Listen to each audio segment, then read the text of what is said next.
It's time to stitch the Harvest truck on our Automaker's bench pillow.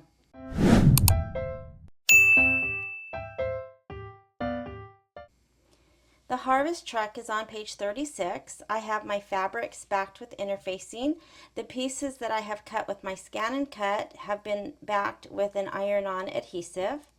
I am using my strip of 7-inch batting. It is still attached in one long strip. And then for the truck, we have a really fun iridescent blue leather. Also needed is the clear water-soluble stabilizer topping. It's the clear plastic looking topping. Let's start the Harvest truck. I have combined my background quilting and my embroidery file in Brilliant software, and it made the changes necessary. If you are using the background quilting and the embroidery file separately, don't forget that the truck file will need to be moved down so that the bottom of that file lines up with the outside of the background quilting. I'm going to go ahead and open the combined files folder and bring in the truck block and hit set and embroidery. I have changed to my 9.5 by 9.5 inch hoop. So I am going to rotate this. I'll go to layout, rotate, and rotate that 90 degrees. But I also want to change my size. So I will change to my 9.5 by 9.5. And the reason I'm changing is that I can't fit two of the large blocks in my 9 by 14. So I am just stitching in a little bit smaller hoop to have it more manageable. So I will select OK, and then I'm going to move this all the way to the bottom. So I will go to move and just bump that all the way down. I will select OK and then choose the minus plus needle. I like to stitch on this screen. I do have my country home block still attached, and that just helps me save on stabilizer. I'm going to stitch the placement for the batting. I will place my batting and tack it down and trim. Then I'll place my fabric and tack it down and run the background quilting.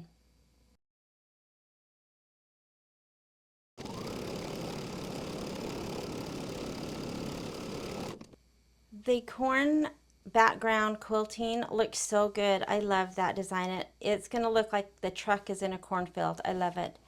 Now, if you have not merged and edited your designs in software, after the quilting, you will need to skip some steps.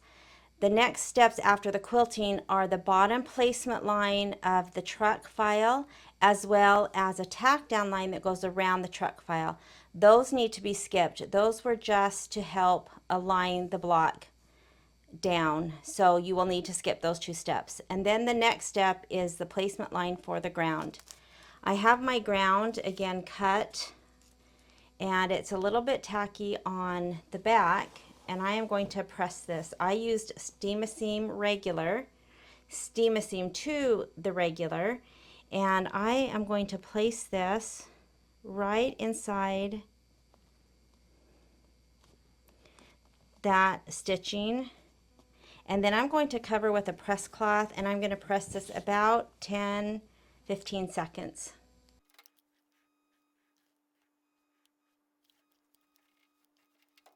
The next step is the tack down of the applique. I have already cut mine and tacked it down, so I'm going to skip that with my down arrow. However, if you have not pre-cut, you will just place your fabric, run this step to tack it down, and trim it. Now I'm going to do the decorative outlining along the ground. Then after that, we have several steps of embroidery with some detail for the trucks. So after the decorative ground outline, there's some stitching for the axle, the tires, the wheels, and mirrors, and all these little details of the truck. And then it will be the placement for the truck. So we will go to that step.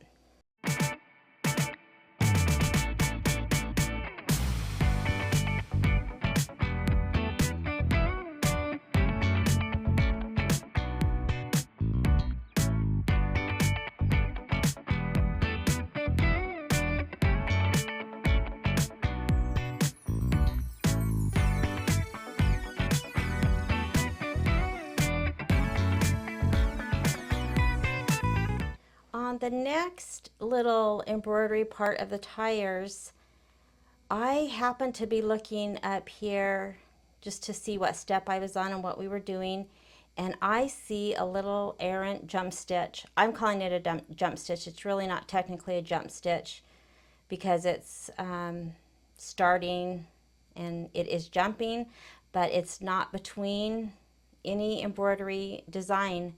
So let me zoom in really close so you can see, and I just happened to notice. If you notice on that bottom little rectangle, you can barely see this little thread, and that is not supposed to be there. So let me show you what I'll do. And I probably still wouldn't notice if I was just looking at this. I just happened to see it on that little screen where it shows the next two stitches. That was pure luck. So I am going to use my +1 until this jumps. If you'll watch the little green plus. So it's locking off, or tying, you know, starting, and then it jumps. That should not be there because you see from this up here, it's just this little rectangle, so there's no reason that that needed to jump. That's, again, I think something that was not done correctly. But let's keep stitching.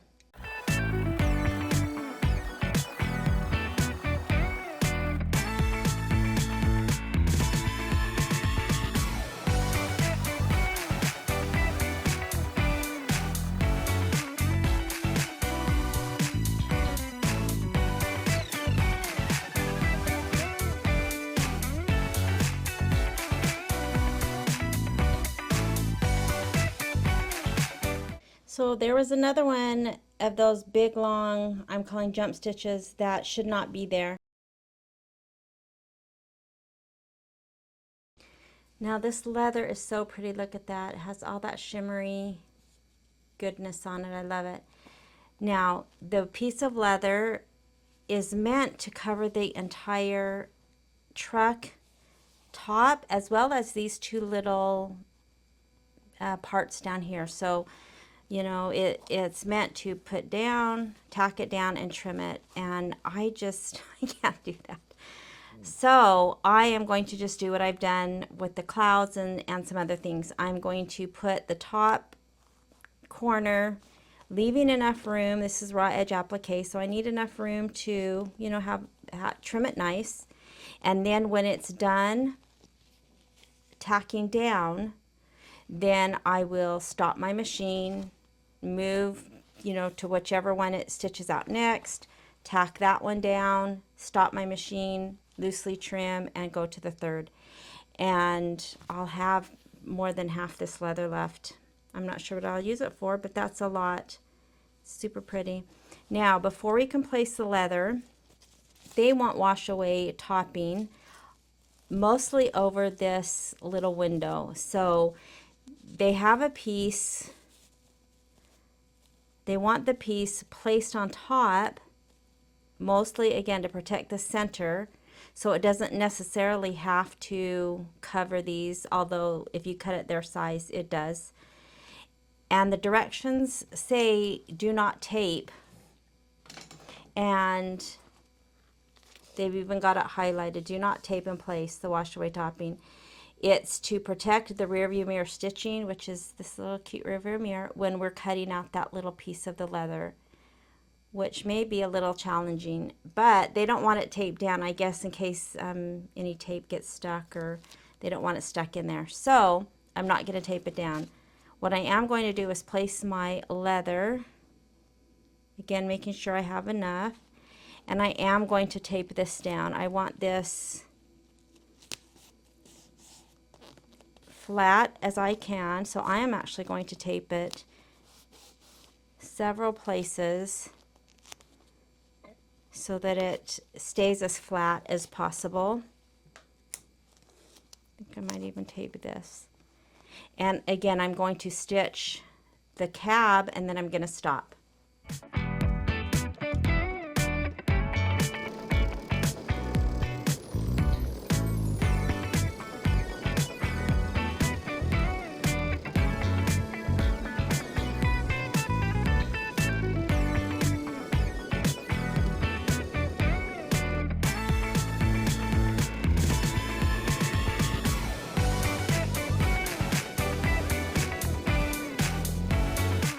So I manually stopped my machine because it's going to go down and do these two little pieces, and so I want to trim this.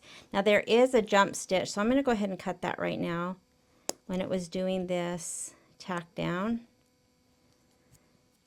And then I did get a little close. I got a little bit of tape in this piece right here, so I am just going to remove this.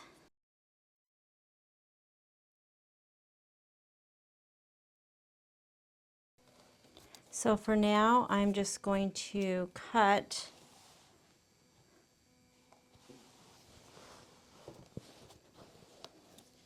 loosely, and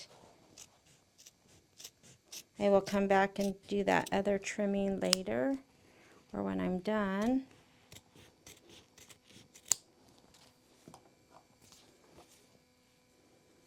And so I'm going to use this top piece. It's going to stitch this first, so I am going to just tack this down. Again, stop my machine, trim it, and then come do this next one.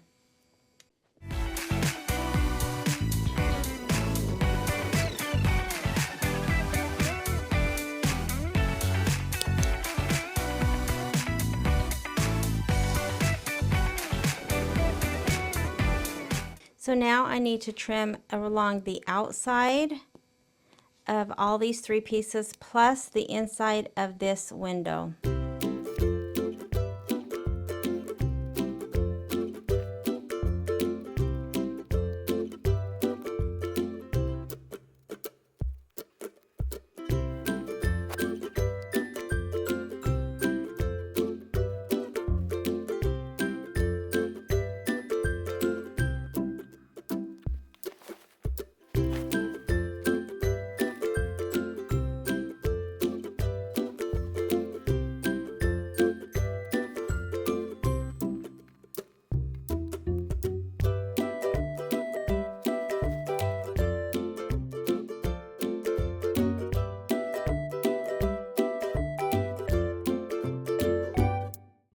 So as I was cutting this, I tried not to tip my scissors at an angle towards the center.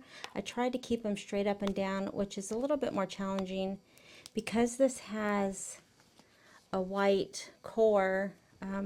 If it's bent in too much, and there's spots where it is, you can see the white a little bit more. So I tried my best to keep them, straight up and down. Now I need to cut this little piece out.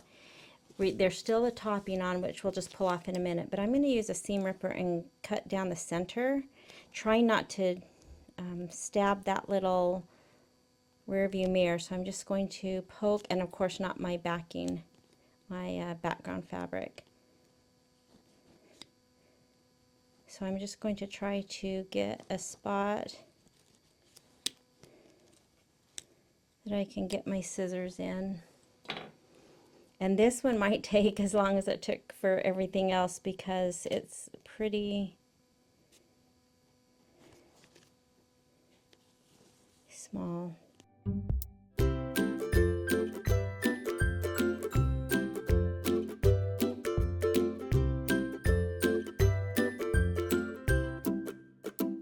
Now I can take this wash away topping off, and it should just pretty much pull off.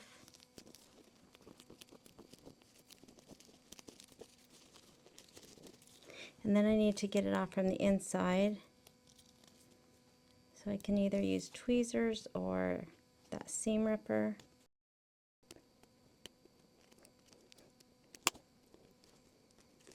And if it's hard to get it off here, you could take a damp Q-tip if you needed to by the edges. Because this is pretty little and sometimes it doesn't tear so easily when you can't get a good grasp. So I'm going to get what I can, and then I'll probably get a little Q-tip.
after stitching the leaves and some details, it's going to start stitching the pumpkins in the back and then finish the truck bed. So we need more washed away topping. I just have a scrap here, and it needs to cover the truck where all of these pumpkins will be stitched.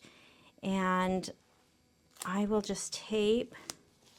Mine's, you know, kind of cut out there, but as long as the base part right here of the truck is covered, that is where it's going to stitch.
I started the detail of this pumpkin and it made one of those big long jump stitches, and again, it's not something that I noticed, but once it did it, I can see in the design, and it's not supposed to be there because these last stitches are just going to kind of define the pumpkin. And so if you see, you can see this, look, I mean, it goes from this side all the way to the edge.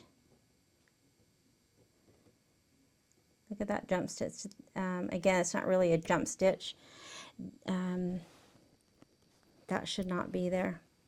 It's really hard to see, but if you look, you can see a dark yellow line, and that, again, we are only outlining kind of the round parts of the pumpkin in the, not the whole thing, and so that is not supposed to be there. So what I'm going to do is I'm just going to use my back until it completely jumps back, and you'll see how far it jumps, and then I'll move forward, and then I will know I'm right at the exact spot I need to be in.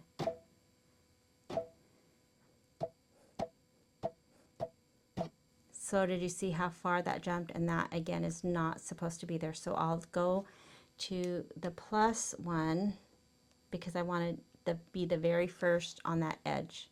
And you can see how far that jumped. All right, so now I'm going to continue.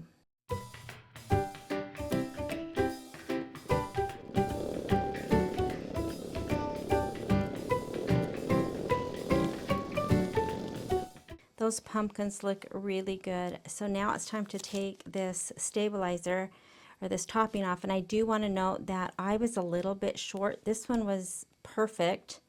I was a little short on this side. I added a piece when it did the stem.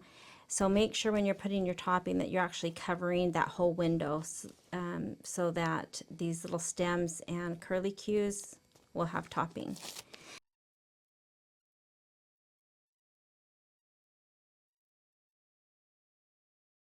There are a few little pieces I can't quite grab. It looks pretty good. I am just going to spray that curly cue and over on this one. All right, that looks really good. Those pumpkins are really cute. All right, now it's going to do some of the stitching on the truck bed.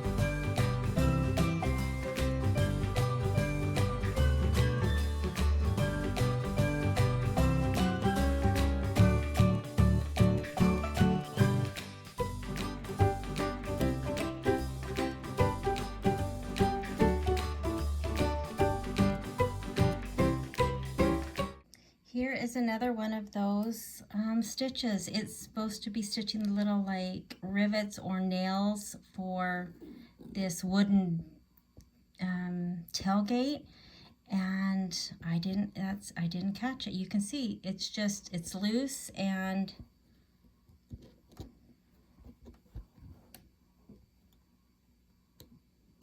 it doesn't have anything to do with down here. It's two little circles. All right, so just watch that again.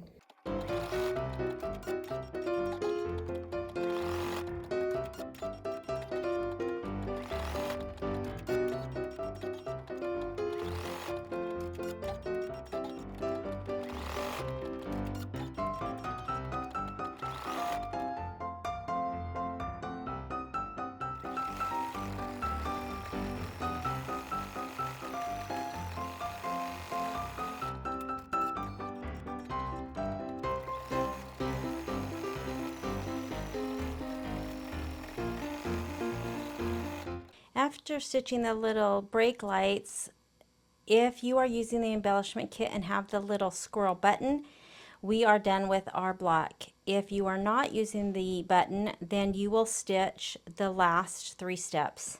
All right, let's go take a look at our block.